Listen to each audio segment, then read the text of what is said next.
அண்ணன் சீமான் என்ன சொல்லியிருக்காரு தெரியுமா? என்ன நீங்க இப்படி நான் சொல்றீங்க, நீங்க சொன்ன செய்தியை வச்சுதான் நானே தெரிஞ்சுக்கிட்டேன்.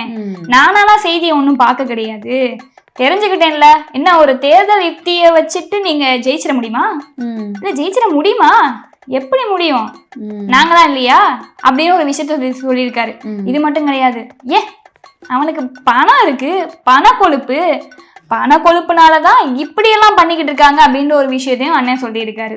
அடுத்து நம்ம PMK தலைவர் அன்புமணி ராமதாஸ் அவர் என்ன சொல்லியிருக்காரு அப்படின்னா, இப்ப இருக்கிற எல்லாமே டிஜிட்டலைசேஷன் ஆயிடுச்சு.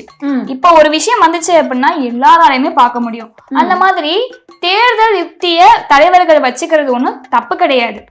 தேர்தல்ல மாற்றம் அப்படின்னு ஒரு விஷயம் கண்டிப்பா வந்துதான் ஆகணும். அதுல அவர் வச்சுக்கிட்டா என்ன, வச்சுக்கிட்டா தேர்தல்ல ஒரு மாற்றம் வரப்போகுது, அதை பொறுத்திருந்துதான் பாப்போமே அப்படின்னு ஒரு விஷயத்த சொல்லியிருக்காரு. அடுத்து நான் வரேன், அண்ணாமலை. அவர் என்ன சொல்லியிருக்காரு அப்படின்னா, நீங்க பாத்தீங்களான்னே நாங்கெல்லாம் மக்கள் கிட்ட போயிட்டு நேரடியா இறங்கி எல்லா விஷயத்தையுமே கேட்டு அவங்களோட ஒன்னா இருக்கும். பாத யாத்திரை போறோம்ங்கண்ணே, நாங்கெல்லாம் பாத யாத்திரை போறவங்கண்ணே, சரியா? இவர் ஏசி ரூம்ல உட்காந்துக்கிட்டு ஆப்போசிட்ல தேர்தல் யுக்தி கையாள தெரிஞ்ச ஒருத்தரை வச்சுக்கிட்டு அவர் சொல்றது எல்லாத்தையுமே எடுத்துக்கிட்டு நம்ம கிட்ட சொல்றாரு அப்படின்னா அவர் எப்படி தேர்தல்ல வெற்றி பெறுவாரு? மக்கள் கிட்ட மக்களோட குறைகளை கேட்டு தெரிஞ்சுக்கிட்டு இருக்கோம். அவரை ஏசி ரூம்ல உட்காந்துட்டு இப்படி பண்ணிட்டு இருக்காரு.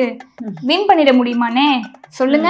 உங்களுக்கு தேவை அப்படின்னா மக்கள் கிட்ட நீங்க அவங்களுடைய குறைகள் என்னன்னு கேட்டு தெரிஞ்சுட்டு அதுக்கப்புறம் போய் எல்லாமே பண்ணுங்க.